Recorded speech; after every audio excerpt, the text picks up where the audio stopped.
नमस्कार, आप देख रहे हैं बिंदास खबरें। खबरों की दुनिया में आगे बढ़ें उससे पहले वीडियो को लाइक और शेयर जरूर करें। और इसी के साथ आज की पहली बड़ी खबर कि बढ़ गई है पीएम किसान योजना में केवाईसी अपडेट कराने की लास्ट डेट। जानिए कब तक का मिला है समय। आपको बता दें कि पीएम किसान योजना में रजिस्टर्ड किसान वो जिन्होंने अभी तक केवाईसी अपडेट नहीं करवाया है उनके लिए एक अच्छी खबर है। सरकार ने ई केवाईसी की समय सीमा को आगे बढ़ा दिया है। केंद्र सरकार ने आखिरकार ई केवाईसी के समय सीमा को बढ़ाकर 31 जुलाई 2022 कर दी है। इससे पहले इसकी समय सीमा 31 मई 2022 थी। आपको बता दें कि पीएम किसान सम्मान निधि योजना की किस्त पाने के लिए केवाईसी को अपडेट कराना अनिवार्य है। इसलिए अगर अभी तक आपने ई केवाईसी अपडेट नहीं करवाई है तो जरूर से करवा लीजिए। और इसी के साथ अगली बड़ी खबर की यात्रीगण कृपया ध्यान दें, एक्स्ट्रा सामान पार्सल से बुक कराएं, नहीं तो लगेगा 6 गुना तक जुर्माना। आपको बता दें कि बहुत से लोग हैं जो ट्रेन में यात्रा करते हैं और काफी सामान लेकर चलते हैं। आमतौर पर अपने पैतृक स्थान से देश के दूसरे हिस्से में रहने वाले लोग कई बार राशन वगैरह लेकर भी चलते हैं। और आपको बता दें कि अपने कामकाजी जगह से इंडियन रेलवे की ट्रेन से पैतृक स्थान जाते हुए लोग भी कुछ जरूरत या फिर शादी के लिए भी चीजें खरीद कर ले जाते हैं।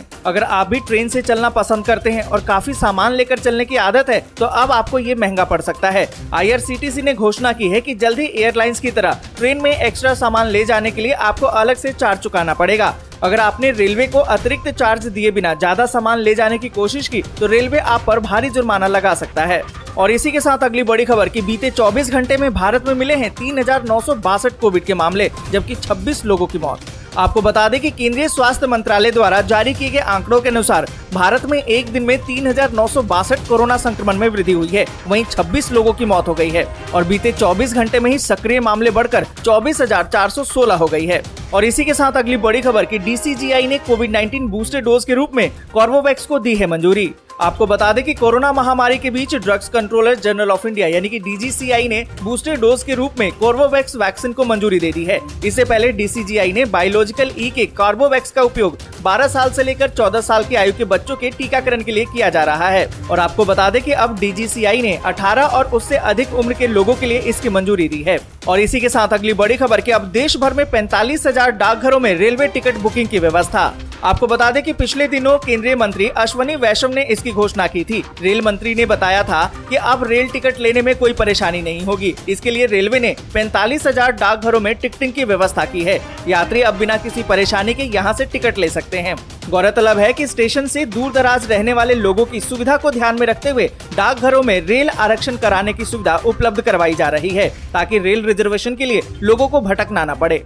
और इसी के साथ अगली बड़ी खबर कि घाटी से नहीं निकाले जाएंगे कश्मीरी हिंदू, शाह ने दिए हैं सख्त कदम उठाने के निर्देश। आपको बता दें कि केंद्रीय गृह मंत्री अमित शाह की अध्यक्षता में एक उच्च स्तरीय बैठक हुई। इसमें कश्मीर घाटी में रह रहे कश्मीरी पंडितों की सुरक्षा पर चर्चा की गई। शाह ने केंद्र शासित प्रदेश की मौजूदा स्थिति का जायजा लिया। और आपको बता दें कि शाह ने कहा कि टारगेट किलिंग रोकने के लिए सख्त और सटीक कदम उठाए जाएंगे। कश्मीर घाटी से हिंदुओं को बाहर नहीं निकाला जाएगा, घाटी में ही उनकी सुरक्षा के पुख्ता इंतजाम किए जाएंगे।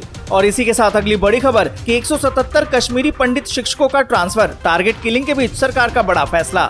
आपको बता दें कि जम्मू कश्मीर में टारगेट किलिंग के बीच जहां हिंदू लोग कश्मीर छोड़ने पर मजबूर हो रहे हैं, वहीं स्थानीय सरकार ने कश्मीरी पंडितों की सुरक्षा के लिए एक बड़ा फैसला लिया है।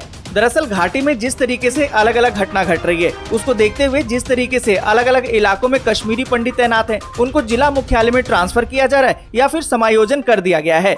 और इसी के तहत घाटी में तैनात 177 कश्मीरी पंडित शिक्षकों का ट्रांसफर या फिर एडजस्टमेंट कर दिया गया है। इन कश्मीरी पंडित शिक्षकों की तैनाती जिला मुख्यालय में की गई है। और इसी के साथ अगली बड़ी खबर की और सताएगी महंगाई, माल ढुलाई की लागत बढ़ी। आपको बता दें कि विभिन्न राष्ट्रीय और अंतर्राष्ट्रीय कारणों से लॉजिस्टिक की लागत बढ़ गई है और इसका असर सभी तरह की वस्तुओं पर हो रहा है। आपको बता दें कि एसोचैम के पूर्व प्रेसिडेंट ने बताया है कि कोविड का असर खत्म होने के बाद मांग ऑनलाइन से वापस ऑफलाइन की तरफ शिफ्ट हो रही है। अब दुकानें और व्यवसाय पूरी तरह से खुल गए हैं, मांग वापस ऑनलाइन से ऑफलाइन पर शिफ्ट हो रही है। हालांकि पिछले कुछ महीनों में महंगाई बढ़ी है, लेकिन फिलहाल इसका मांग पर बहुत ज्यादा असर दिखाई नहीं दे रहा है। और इसी के साथ अगली बड़ी खबर कि रेलवे ने 206 ट्रेनों को किया कैंसिल। घर से निकलने से पहले देख लें पूरी लिस्ट। आपको बता दें कि अगर आप ट्रेन से यात्रा करने की सोच रहे हैं तो ये खबर आपके काम की हो सकती है। रेलवे ने पूरी तरह से कई ट्रेनों को कैंसिल कर दिया है, जिसकी जानकारी दी गई है। हम आपको बता दें कि रेलवे ने अपनी वेबसाइट पर इसकी पूरी जानकारी दी है। अगर आप रेलवे से सफर करने वाले हैं और परेशानी से बचना चाहते हैं तो रेलवे की आधिकारिक वेबसाइट को जरूर से देख लें, जिससे कि आप परेशानी से बच सकें।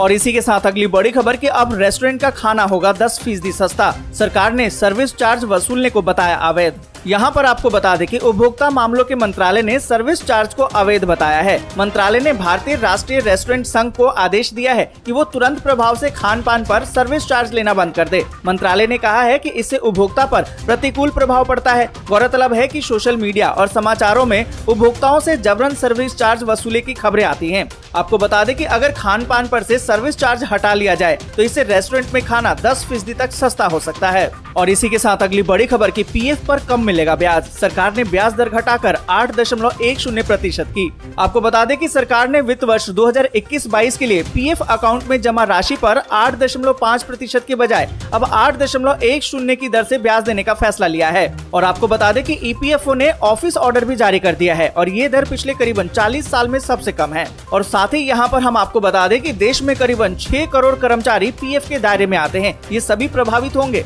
और इसी के साथ अगली बड़ी खबर की मंकी पॉक्स ने अब भारत में दी है दस्तक। 5 साल की बच्ची में दिखे हैं लक्षण। आपको बता दें कि दुनिया भर में तबाही मचाने वाले वायरस मंकी पॉक्स ने अब भारत में भी दस्तक दे दी है। दरअसल दिल्ली से सटे गाजियाबाद में 5 साल की एक बच्ची में मंकी पॉक्स के लक्षण दिखाई दिए हैं, जिसके बाद एहतियातन जांच के लिए उसका सैंपल लिया गया है। 5 साल की बच्ची के शरीर पर खुजली और रैशेस के शिकायत होने के बाद एहतियाती तौर पर मंकी पॉक्स की जाँच के लिए उसके सैंपल लिए गए हैं। आपको बता दें कि उसे कोई अन्य स्वास्थ्य समस्या नहीं है और न ही उसने और न ही उसके किसी करीबी ने पिछले 1 महीने में विदेश की यात्रा की है। और इसी के साथ अगली बड़ी खबर की दिल्ली सरकार शहर भर में लगाएगी 500 तिरंगे। लोगों की सेवा के लिए जोड़ेंगे 1000 स्वयंसेवक। आपको बता दें कि दिल्ली के मुख्यमंत्री अरविंद केजरीवाल ने कहा है कि उनकी सरकार अपने देशभक्ति बजट के तहत शहर भर में 500 तिरंगे लगाएगी, जिनकी देखभाल के लिए स्वयंसेवक आधारित समितियां बनाई जाएंगी। केजरीवाल के मुताबिक हर एक तिरंगा सम्मान समिति अपने साथ 1000 युवा स्वयंसेवकों को जोड़ेगी, जो समाज कल्याण से जुड़े कार्यों के लिए प्रतिबद्ध होंगे। और इसी के साथ अगली बड़ी खबर की रूसी सेना द्वारा डोनबास के सबसे बड़े शहर पर कब्जे के बाद यूक्रेन ने लगभग 20% क्षेत्र को लिया वापस। आपको बता दें कि रूस और यूक्रेन युद्ध को करीबन 3 महीने से ज्यादा का समय हो चुका है। पूर्वी यूक्रेन के शहरों में रूस और यूक्रेन की सेनाओं के बीच में भीषण लड़ाई छिड़ी हुई है। आपको बता दें कि यूक्रेन की सेना ने डोनबास के सबसे बड़े और रणनीतिक रूप से महत्वपूर्ण शहर सिवेरोडोनेस्क में रूसी सेना के घुसने की सूचना दी थी।